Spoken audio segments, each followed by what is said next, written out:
Hello everybody, it's Phil from 50 Reef, and this is my first ever YouTube video.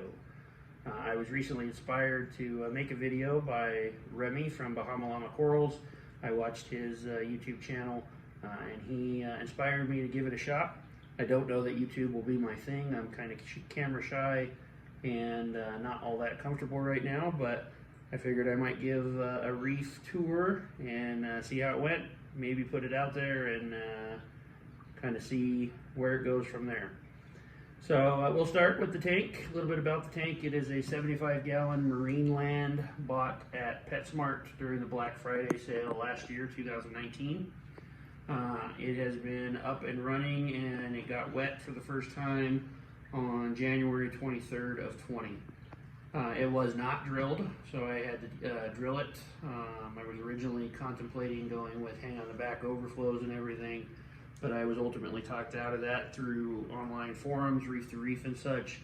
So I had it drilled. I brought it to my local fish store where he ended up drilling it out. The return lines as well as the overflow. The overflow right now is an eShops bean animal style overflow, and that's kind of the overflow system. It originally overflowed into an eShop sump that I had underneath the tank. Ultimately, I didn't like that sump. That sump was hard to work in. It was hard to get to the skimmer. It was hard to get to the return pump. I didn't like the fact that I couldn't see the return pump, so I couldn't figure out if there was any problems or anything with the return pump.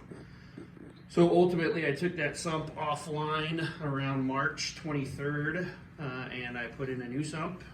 I went to Restock here in Denver, Colorado, and ended up getting some new gear, including a new sump, a new return pump, and that. So I took that sump offline, and we moved into the new sump, which we'll get to in a minute.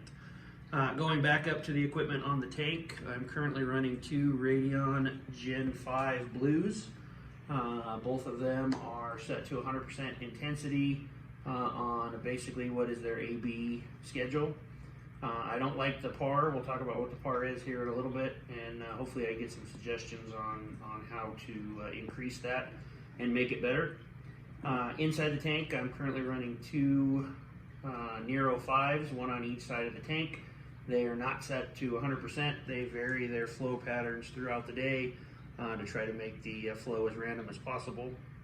I'm also running a Jabo gyre up on the top left up there. That's a Jabo gyre SCP 120. Down to the sump. We'll go ahead and move on down to the sump over there. The sump is not under the tank. As I said, I had problems with the eShops, and I couldn't get it out since the tank was full and full of water and had some livestock in it at that point. So rather than get everything out and break everything down and move it, I just built this stand over to the left. I needed a stand for the quarantine systems anyway, so I built it and I stuck the sump underneath. The sump is a ProClear Red Flex Reef Sump 300.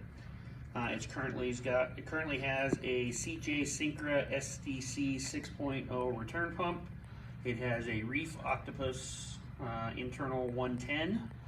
As far as the skimmer goes, it's got a refugium that I'm currently growing Chaeto in with a Tunes light. The Chaeto I actually just harvested the other day, so I'm getting good Chaeto growth out of the refugiums. Finally starting to see some progress there. I currently run an Apex on this system. The Apex, the only other piece of equipment for the Apex that I have is the dose system. I'm dosing two-part, BRS two-part in this system. I do have a manifold on the system. The manifold right now is only running carbon and GFO, but I took the GFO offline a couple weeks ago when my phosphates ended up bottoming out at zeros. So I took the phosphate offline, and I'm not running it right now. I'm just running the carbon. Moving up to the quarantine systems up there, I have two quarantine tanks. I have a 10-gallon coral quarantine, and I have a 29-gallon fish quarantine. The fish I haven't had any fish in there in a while, and I just moved out the last coral a couple days ago. I'm going to break that coral system down. I've had nothing but bad luck with that system. I know that it's harder to keep parameters in a smaller tank, and I think that's part of it, but I just can't keep any corals alive, or thriving rather, in there. So I'm going to break it down and either start quarantining in the 29 gallon, because I don't foresee adding any other fish in a while, or maybe clean up the 10 gallon and give it another go, but we will see from there. Moving back to the tank, so we'll talk a little bit about livestock that is currently inside the tank. So fish-wise, I have 4 clowns. I have 2 orange ocellaris and 2 black storm clowns. The orange ocellaris were the first fish that were added to this tank. They were added on February 23rd of this year. Everything else came after that. As I said, the black ocellarises. I have 2 pajama cardinals in there. I have 2 blue-green chromies in there. A purple firefish. A yellow staghorn damsel. I have a yellow tang. I have a 1-spot foxface. I have a diamond goby. And I think that's it for fish livestock. I have had some fish die. I had a McCosker wrasse in there that jumped out. I had a bumblebee goby that jumped out.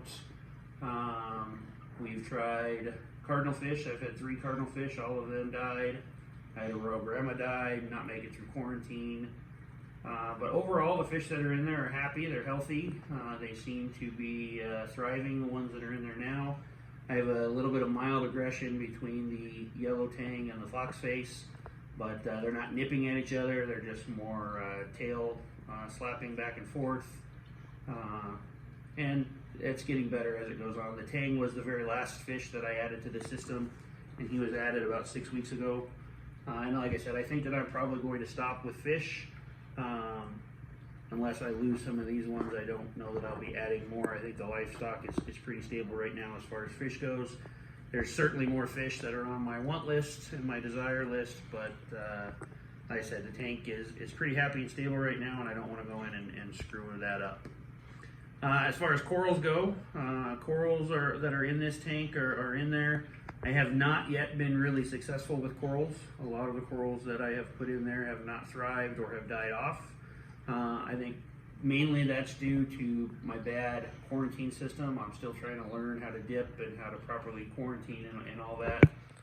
But I do have a couple corals in here that are doing pretty good. My first set of corals was purchased at Reef Tour back in March, and the rest of my corals from this point on have all been purchased through Worldwide Corals.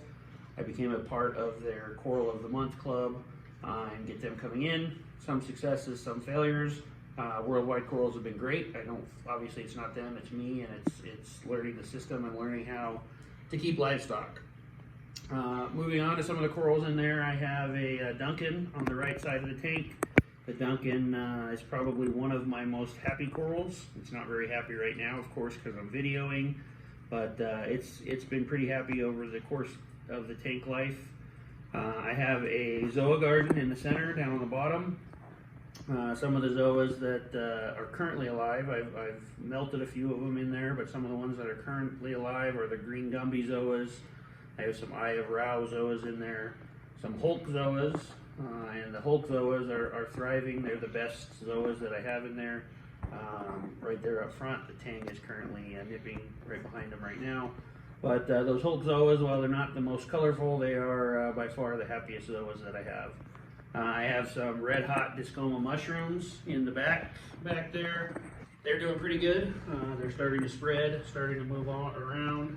And I'm going to make sure that I keep those under control. I would love for them to spread along the back area, but I don't want them to take over the tank.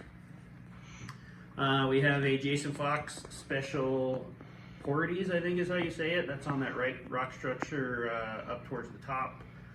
That one's been there a while. It's starting to encrust. Color's not great. I don't see any polyp extension or anything like that, but it's alive and it's there. Down on the left rock structure on the kind of shelf area on the bottom there, I have a Raging Cajun Echinata. I have a Bleeding Apple Favia. and I also have a Ring of Fire Favia. The Ring of Fire is doing great. The others, not so much. The Echinata, I'm not sure if it's melting away, but it's not doing so good. It's very, very slow. If it is dying, it's dying at a very, very slow rate. I don't see much change in it from day to day, but over the weeks and the months, you can see where it's starting to fade away. In the front, I have some blue symposiums and some shaggy pipe organs. That's the front middle. On the front right side, I have a Rickordia Florida mushroom, which seems to be doing pretty good. It's got great color underneath the deep blues, which are more towards the evening, but it looks great underneath those deep blues. The back frag rack back there is coral that I believe is probably dying. Trying to bring it back. It's coral that has never done very well. It's coral that seems to have some piece of life, but I'm not sure, so I keep it back there, hoping that it'll come back, it'll make a comeback, and I can keep it. Some of the ones that are back there are from my recent order from Worldwide Corals that moved out of the coral quarantine. That involves a sweet tooth zoa, a Christmas favia, graffiti war coral, among some others that have come over the months. And the only other one that I didn't talk about was my John Deere Samakora, I think is how you say it. That's on the left side of the left rock structure on the left side towards the top. So that involves my tank, and that takes care of the livestock. Parameters on this tank right now, my parameters, I use Fritz Blue Box Salt. My parameters right now are pretty stable. They're not in perfect conditions, but they are pretty stable. Right now, my phosphates are my nitrates are 25. My phosphates are 0.03. My alkalinity is 7.4. My calcium is 425, and my magnesium is 1395. So the parameters are okay. They're not great. I know that there's definitely room for improvement, and I'm certainly working on that. When I talk about this system, I would also like to talk for a minute about the, I think, 5 probably biggest challenges that I'm trying to overcome right now. And certainly anybody that's watching this that has any experience with any of these things, please give me feedback, because I'm certainly looking for any and all solutions to make this a better tank. So my first issue rather is the fact that the corals are not very happy. I've got a few that are doing really well. And actually that brings me to my favorite coral, which I forgot to mention in the live. On the right side in the back is my Cherry Blasto. That Cherry Blasto seems to be doing great. It seems to be fantastic. I love that coral.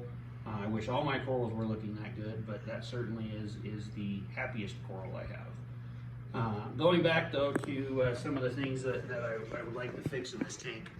Like I said, I don't think that the corals are thriving. Some of them are pretty happy, but I don't think overall they are thriving.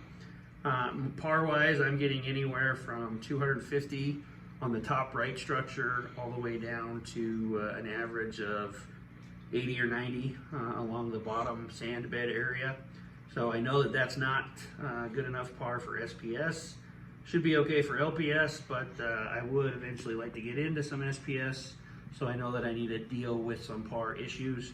I'm considering some reef brights maybe after watching the BRS videos, considering some reef brights to try to get rid of some of the shadowing, which hopefully will help with some of the overall par. But any suggestions that you guys have for par would be great. I do think that maybe my screen system on the top might be blocking too much par. I know it's not a true screen system, it's just egg crate up there. And it's even 2 different kinds of egg crate, 2 different sizes of egg crate rather. One of the issues that I have with putting in proper screens is that I kind of DIY screwed up when I put in the overflow originally. This internal lip along the top of the tank was in the way when I had this as high as I wanted it so that I had good water level. So when I talk about doing screens, I'm having a real issue with the angles right through here in order to cut that and get the angles in so that I can put a true proper screen in there. But I certainly would like a screen, not only to help with par, but like I said, I lost 2 fish from jumping, the bumblebee goby and the Macoska wrasse. So I certainly would prefer to get a better screen on here. I just don't have many options, and I'm looking for anything. Anybody that's got any suggestions or any help, I'll certainly entertain it. The other thing that I think maybe is part of the reason why the corals aren't very happy in here is that my alkalinity, like I said, is at 7.4. I cannot raise that. I have been trying to raise it. Like I said, I use Fritz Blue Box. My water change schedule is start at the beginning of the month. I will do a 20-gallon water change, and then I skip a week. The next week I do a 10-gallon water change. I skip a week, and then I go back to the 20-gallon water change. So pretty steady and stable with that. I have a Toonsy auto top off, so my salinity stays rock solid. But with the Blue Box, I'm supposed to be getting about 8.5 to 9 alk, which I'm certainly not getting. Like I said, it's at 7.4. I'm slowly increasing the 2-part dose. I am now up to 20 milliliters a day of alkalinity and calcium. So hopefully that will raise it.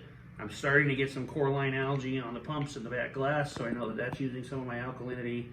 Like I said, the corals aren't very happy, so I can't believe that that's where a lot of my alkalinity is going. So at this point, I'm kind of at a loss as to why it won't raise.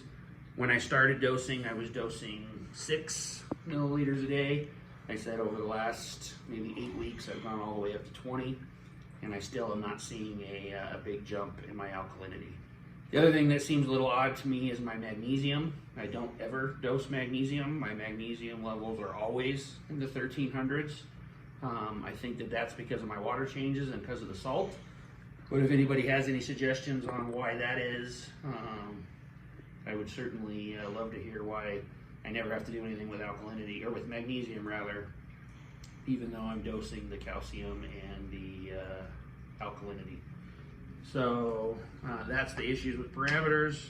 So like I said, that's my first issue, is that I want to find a way to make these corals healthier inside the tank. Like I said, with maybe the screen top for par, and then the dosing issues that I have with my alkalinity. My Reef Octopus skimmer is not skimming the greatest, so I get a ton of bubbles. It's either a really, really wet skim, or it's so dry that I only see bubbles. I've been working hard to try to tune that properly, but I haven't had a ton of success trying to get that tuned properly. So I would certainly take any suggestions as far as that goes. And then the coral quarantine process. Quarantining, I quarantine each fish and coral for about 30 days, more as an observation stage. I don't dose any medications or anything, I just observe them.